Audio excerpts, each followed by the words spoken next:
అదరగొట్టే కారం రంగు రుచి ఆచి కారం పొడి. సీఎం రేవంత్ రెడ్డి టార్గెట్ గా తొలిసారి కేసీఆర్ హాట్ కామెంట్స్ చేశారు. తెలంగాణ భవన్ లో జరిగిన పార్టీ విస్తృత స్థాయి సమావేశంలో మాట్లాడిన కేసీఆర్ కాంగ్రెస్ ప్రభుత్వ తీరుపై మండిపడ్డారు. రైతులు నీళ్ల విషయంలో దుర్మార్గంగా వ్యవహరిస్తున్నారని చెప్పారు. 90% పూర్తయిన పాలమూరు ప్రాజెక్టులు కావాలనే నిర్లక్ష్యం చేస్తున్నారని గులాబీ బాస్ ఆరోపించారు. పాలమూరు ప్రాజెక్టుపై నిలదీద్దామని పార్టీ నేతలకు సూచించారు. రైతుల కోసం కట్టిన చెక్ డ్యాంలను బాంబులు పెట్టి పేల్చేస్తున్నారని ఆగ్రహం వ్యక్తం చేశారు. తాము అధికారంలోకి రాగానే చెక్ డ్యాంలను పేల్చినోడిని పాతాళంలో ఉన్న పట్టుకొచ్చి అంతు చూస్తామని కేసీఆర్ హెచ్చరించారు.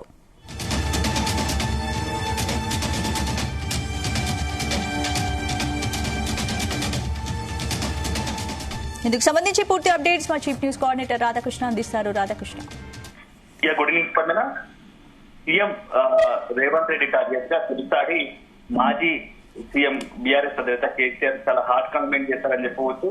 సో ఈ రోజు మధ్యాహ్నం తెలంగాణ భవన్ లో జరిగినటువంటి పార్టీ విస్తృత స్థాయి సమావేశం, అదేవిధంగా బీఆర్ఎస్ ఎల్పీ మీటింగ్ లో చాలా రోజుల తర్వాత కేసీఆర్ తెలంగాణ భవన్ రావడం, అదేవిధంగా పార్టీ నేతలకు సంబంధించి గత కొద్ది రోజులుగా తెలంగాణలో నెలకొన్న తాజా రాజకీయ పరిణామాలపై పార్టీ నేతలకు దిశానిర్దేశం చేసిన క్రమంలో ఈ రోజు కేసీఆర్ మాట్లాడిన మాటలు, కేసీఆర్ నేతలతో అక్కడ ఇంటర్నల్ గా మాట్లాడిన మొత్తం కామెంట్స్ కూడా సంచలనంగా మారుతున్నాయి. సో తాజాగా మొత్తం కూడా నీళ్ళ ఎజెండాగానే ఈ రోజు తెలంగాణ భవన్ లో సమావేశం స్పష్టంగా జరిగింది. నీళ్ళ ఎజెండాగానే కొనసాగింది. సో దాంట్లో కీలకంగా కృష్ణా గోదావరి జిల్లాల విషయంలో తెలంగాణకు దక్కాల్సిన వాటా దక్కడం లేదు. దానివల్ల తెలంగాణ రైతాంగం తీవ్ర ఇబ్బందులకు, భవిష్యత్తులో తీవ్ర ఇక్కట్లకు గురే అవకాశం ఉంది. కాబట్టి ఇక మనం ఏమాత్రం ఆలస్యం చేసినా అది తెలంగాణ ప్రజలకు నష్టం చేకూర్చిన వాళ్ళని అవుతాం. కాబట్టి సో ఇప్పుడే మనం మేల్కొని బీఆర్ఎస్ పార్టీగా తెలంగాణ తెచ్చిన, రాష్ట్రాన్ని తెచ్చిన పార్టీగా ఖచ్చితంగా మనము వీటి కోసం కృష్ణా గోదావరి జిల్లాల్లో తెలంగాణకు రావాల్సిన వాటాను దక్కించుకునేందుకు అన్ని రకాలుగా ఒక అవసరాన్ని బట్టి సమర్శంకాన్ని పూరిస్తాలని చెప్పేసి బీఆర్ఎస్ పార్టీ అధినేత కేసీఆర్ భావించడం తెలుస్తోంది. సో దీంట్లో భాగంగానే ఈ రోజు నీళ్ల ఎజెండాగానే, కృష్ణా గోదావరి జిల్లాలకు సంబంధించి నీటి ఎజెండాగానే ఈ యొక్క మీటింగ్ పెట్టడం, అందులోనూ పార్టీ శ్రేణులకు దిశానిర్దేశం చేస్తూ సో ముఖ్యంగా పాలమూరు రంగారెడ్డికి సంబంధించి అత్యంత కీలకమైనది ఆ ఎజెండా గానీ పార్టీ మీటింగ్ కొనసాగుతున్నట్టుగా తెలుస్తోంది. గత బీఆర్ఎస్ స్థాయిలో దాదాపు 90% పైగా పాలమూరు రంగారెడ్డి ప్రాజెక్టు పూర్తయినా కొంత అమౌంట్ చెల్లిస్తే, కొంత పనులు, కొంత నిధులు చెల్లిస్తుంటే ఆ ప్రాజెక్టు పూర్తయ్యేది. కానీ 2 సంవత్సరాలు కాంగ్రెస్ అధికారులకు వచ్చినా అందులో సాక్షాత్తు మహబూబ్నగర్ జిల్లాకు సంబంధించిన వ్యక్తి ఆ సీఎం ఉన్నటువంటి రేవంత్ రెడ్డి ఆ పాలమూరు ప్రాజెక్టు నిర్లక్ష్యం చేస్తూ ఉన్నారు.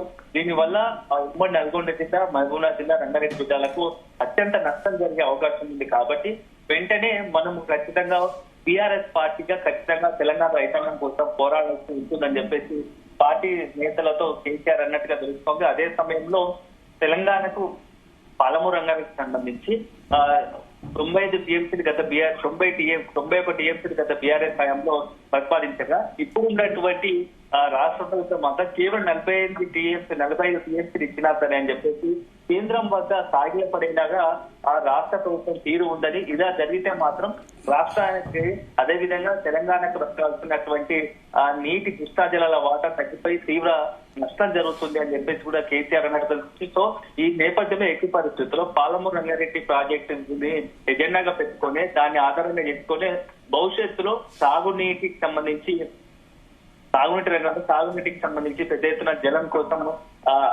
పెద్ద ఎత్తున ఉద్యమాలు చేపట్టాలి, ప్రజలను మమేకం చేయాలి, భాగస్వామ్యం చేయాలని చెప్పేసి కేసీఆర్ అన్నట్లుగా తెలుస్తోంది. సో మరోవైపు ఇక నెక్స్ట్ అత్యంత కీలకమైనది ఇటీవల కాలంలో ఉత్తర తెలంగాణ నుంచి కరీంనగర్ జిల్లాకు సంబంధించినటువంటి పలు చెక్ డ్యాంలు ఫెయిల్ చేసినట్టుగా కూడా కొంత కేసీఆర్ ప్రస్తావించడం తెలుస్తూ ఉంది. సో ఇసుక కోసము అక్రమంగా చెక్ డ్యాంలను కేసీఆర్ కొంతమంది కాంగ్రెస్ సంబంధించిన నేతలు చెక్ డ్యాంలు ఫెయిల్ చేస్తున్నారు. సో ఎట్టి పరిస్థితుల్లో ఈ చెక్ డ్యాంలు ఎవరైతే పెంచారో వాళ్ళు ఎక్కడున్నా సరే గత బీఆర్ఎస్ నెక్స్ట్ అధికారంలోకి వచ్చిన తర్వాత పాతాల లోపల దాక్కున్నా సరే వాళ్ళను వదిలిపెట్టేది లేదంటూ కాస్త సీరియస్ గానే తనదైన స్థాయిలో కేసీఆర్ హెచ్చరించినట్టు పరిస్థితి కనబడతా ఉంది. సో మొత్తంగా మాత్రం మరొకసారి కేసీఆర్ చాలా రోజుల తర్వాత తెలంగాణ భవన్ రావడము, అదే విధంగా పార్టీ నేతలను ఉద్దేశించి అంతర్గతంగా మాట్లాడుతున్న మాటలు కూడా చాలా సంచలనంగా మారుతా ఉన్నాయి. చాలా అంశాల పట్ల కేసీఆర్ మాట్లాడుతున్న పరిస్థితి కనబడతా ఉంది. ఒక్కొక్క అంశం పైన స్థానిక సంస్థలకు సంబంధించి సర్పంచ్ ఎన్నికలపై మాట్లాడారు. అదే సందర్భంలో ఈ కృష్ణా గోదావరి జిల్లాకు సంబంధించి అదేవిధంగా ఇటీవల మొత్తం కాంగ్రెస్ ప్రభుత్వం అధికారంలోకి వచ్చిన తర్వాత అసలు ప్రభుత్వం ఏం చేపట్టింది, కాంగ్రెస్ ప్రభుత్వం ఏం చేసిందనే అంశం పట్ల కూడా బీఆర్ఎస్ అధినేత నేతలతో మాట్లాడినట్టుగా తెలుస్తోంది. కొత్తగా కాంగ్రెస్ ప్రభుత్వం ఒక పాలసీని ఒక పథకాన్ని ప్రవేశపెట్టలేదు. అదే సందర్భంలో గతంలో బీఆర్ఎస్ వచ్చినట్టు ప్రజలకు మంచిగా ఉపయోగపడే పథకాలను కూడా సరిగ్గా అమలు చేయడం లేదని చెప్పేసి కూడా కేసీఆర్ చెప్పినట్టు పరిస్థితి కనపడుతుంది. అదే సమయంలో గతంలో బీఆర్ఎస్ అధికారంలో ఉండగా దివంగత నేత వైఎస్ రాజశేఖర రెడ్డి ప్రవేశపెట్టినటువంటి ఆరోగ్యశ్రీ పథకాన్ని అసెంబ్లీ వేదిక కూడా నేను ప్రశంసిస్తున్న పరిస్థితి ఉంది. కానీ ఇప్పుడు మాత్రం కాంగ్రెస్ ప్రభుత్వం మాత్రం దానికి భిన్నంగా వ్యవహరిస్తూ ఉంది.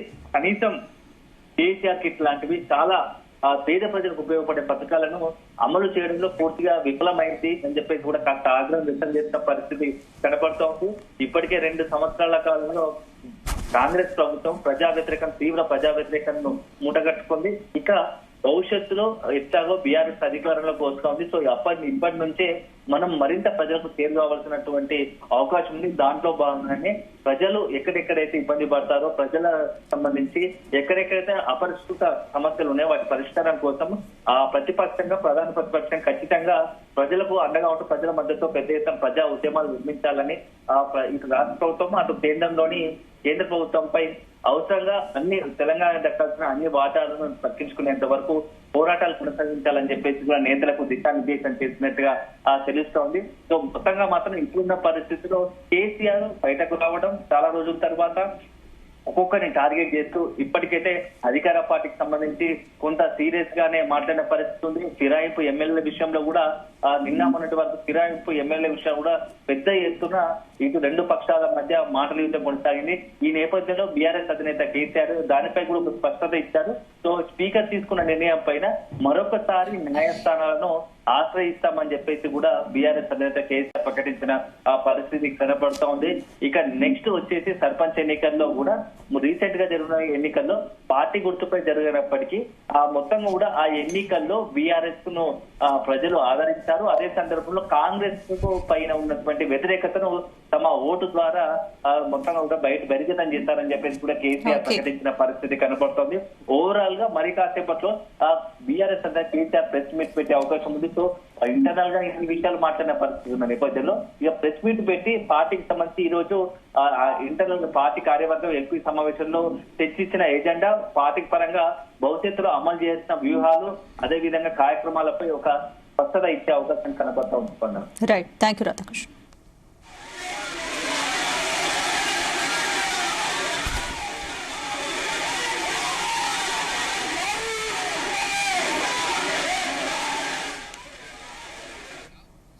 గుమగుమల వంటలే తెరకొట్టే కారం రంగు రుచి ఆచి కారం పొడి.